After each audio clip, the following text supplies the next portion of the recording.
Currency sellers have been advised they were no longer able to sell currencies after 11:59 p.m. Friday night, the 20th of October, Central Daylight Time.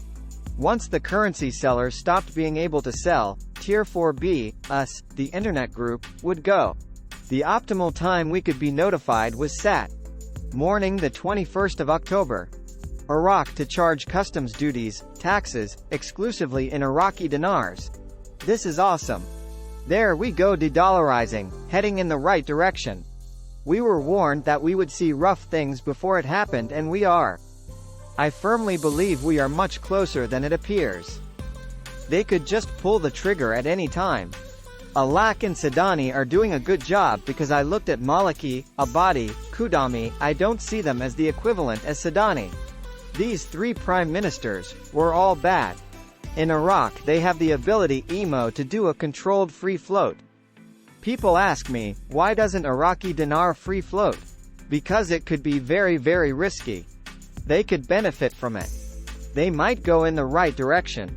People might think they have something to offer, worth investing into, that they have a bright, strong future. Which I think Iraq does, and I think they could benefit from being on the Forex, but they have to have the restrictions removed off their currency. Iraqi dinar is on the local one, Forex. They're not on the big Forex. LOP, if they're going to LOP, they don't need to shut the dollar off in their country. They don't need to reduce their money supply. They don't need to get rid of the 50 dinar note. They don't need to pass banking laws. They would have said that's what they wanted to do.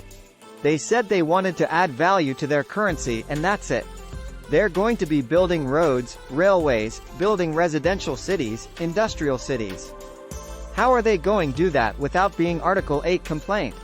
CBI governor is saying the reason why there's no funding for the budget instructions is not due to the exchange rate. He's saying it's internal. Frank, actually, it's due to the relationship between the dinar and the American dollar. That's the exchange rate that they're talking about. Notice they have to clean the floor of the CBI from all terrorism, and that's why they're also doing this. The monetary reform plan is moving forward very nicely. What we got in report today was all the rates are extremely good. And we know that the dinar came back up on the Forex yesterday and came back up on the streets for trading on Forex and on the bank screen today. The rates are very good. Iraq has a secret asset many people are not aware of. The ancient city of Babylon is only 54 miles from the capital city of Baghdad. The gold deposits have not changed. The only difference, Iraq was busy drilling for oil. It is reported gold production value could someday rival or equal oil production value. This massive amount of gold is still in place in Iraq today.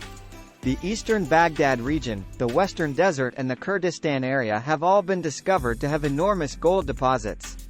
Mining operations are currently underway. There's still problems with the exchange rate. Right now the solution they've come up with is increasing the interest rates for customers if they deposit their money and leave it there, in a bank. 7.5% is a pretty good size interest rate if you're going to leave your money in a deposit at your bank. In the past we used to have stuff like that, but we don't anymore, unfortunately.